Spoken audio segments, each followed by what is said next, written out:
ಒಂದು ಕಾರ್ಯಕ್ರಮವನ್ನು ರೂಪಿಸಿದೆ. ನಾನು ಸಹ ಕನ್ನಡದ ಅಭಿಮಾನಿಯಾಗಿದ್ದು ಯಾವಾಗ ಅಂದರೆ ಡಾಕ್ಟರ್ ರಾಜ್ಕುಮಾರ್ ಒಂದು ಸಿನಿಮಾ ಮಯೂರ, ಕದಂಬರ ಆಳ್ವಿಕೆಯ ಕನ್ನಡದ ರಾಜವಂಶದ ಸಿನಿಮಾ ಮಯೂರ ಶರ್ಮನೆ ಮಯೂರ ವರ್ಮ ಆಗುದು. ಆನಂತರ ಕಾಕುತ್ಸ ವರ್ಮ ಮುಂತಾದವರೆಲ್ಲ ಸಹ ರಾಜ್ಯಭಾರವನ್ನ ಆ ಸಿನಿಮಾದಲ್ಲಿ ಒಂದು ಬರುತ್ತೆ. ನಾನಿರುವುದೇ ನಿನಗಾಗಿ, ನೀವಿರುವುದೇ ನಮಗಾಗಿ, ಕಣ್ಣೀರೇಕೆ ಬಿಸಿ ಬಿಸಿರೇಕೆ, ಬಾಳುವರೆಲ್ಲ ಹಾಯಾಗಿ. ಕನ್ನಡದ ಪರವಾದ ಅತ್ಯಂತ ರೋಮಾಂಚನವಾದ ಹಾಡನ್ನ ಡಾಕ್ಟರ್ ರಾಜ್ಕುಮಾರ್ ಅವರ ಮಯೂರ ಸಿನಿಮಾದಲ್ಲಿ.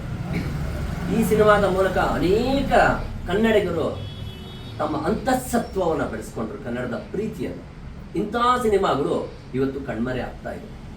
ಕದಂಬರ ಒಂದು ಕನ್ನಡಿಗರ ರಾಜವಂಶದ ಸಿನಿಮಾ ಮಯೂರ ಸಿನಿಮಾ ಅಂತ ಸಿನಿಮಾಗಳು ಮತ್ತೆ ಪುನರ್ಸ್ಥಾಪನೆ ಆಗಬೇಕಾಗಿದೆ.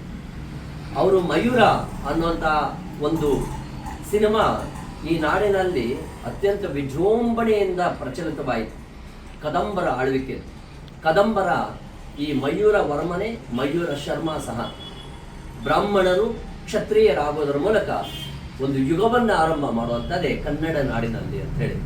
ಈಗ 2 ಶತಮಾನಗಳ ಕಾಲ ಕನ್ನಡಿಗರು ಕನ್ನಡ ನಾಡನ್ನು ಆಳಿದ್ರಲ್ಲ, ಅದು ಬಹಳ ದೊಡ್ಡ ವಿಚಾರ ಅಂತ ಹೇಳೋಕ್ಕೆ ಇಷ್ಟಪಡ್ತೀನಿ. ಯಾಕಂದರೆ ಕನ್ನಡಿಗರೇ ಸಾಕ್ಷಿ, ಕನ್ನಡಿಗರಿಗೆ ಕನ್ನಡರೇ ಒಂದು ಆತ್ಮಾವಲೋಕನ ಮಾಡಿಕೊಳ್ಳುವಂಥ ಸ್ಥಿತಿಯಲ್ಲಿ ನಾವು ಹೀಗಿರುವಾಗ ನಿಮಗೆ ಗೊತ್ತಿರಲಿ,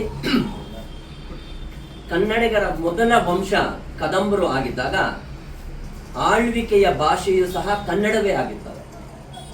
ಅದಾದ್ಮೇಲೆ ಸಂಸ್ಕೃತ ಇತ್ತು. ಅವಾಗೆಲ್ಲ ಸಂಸ್ಕೃತಮಯವಾದ ಪ್ರದೇಶದಲ್ಲಿ ಕನ್ನಡ ಒಂದು ಭಾಷೆಯನ್ನು ಬಳಸಿದ್ದೇ ಕದಂಬರು ಅಂತ. ಅಲ್ಲಿಂದ ಆರಂಭ ಆಗುತ್ತೆ ಕನ್ನಡದ ಆಳ್ವಿಕೆ ಅನ್ನುವಂಥದ್ದು.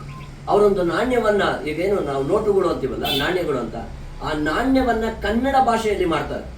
ಸ್ಕಂದ ಅನ್ನುವಂಥ ನಾಣ್ಯದ ಮೂಲಕ ಅವರು ಕನ್ನಡ ಭಾಷೆಯನ್ನು ಆಗಲೇ ಆರಂಭ ಮಾಡ್ತಾರೆ. ಮೊದಲನೇದಾಗಿ ಕರ್ನಾಟಕದಲ್ಲಿ ನಾಣ್ಯವನ್ನ ಕನ್ನಡದಲ್ಲಿ ಮುದ್ರಣ ಮಾಡಿದ್ದು ಅಂದ್ರೆ ಕದಂಬರು. ಇಂಥ ಕದಂಬರ ಆಳ್ವಿಕೆಯನ್ನ ಮತ್ತೆ ನಾವು ನೆನಪಿಸ್ಕೊಳ್ಳುವಂಥ ಮಹತ್ತರವಾದ ಕಾರ್ಯವನ್ನ ಜೈ ಕರ್ನಾಟಕ ರಾಜ್ಯ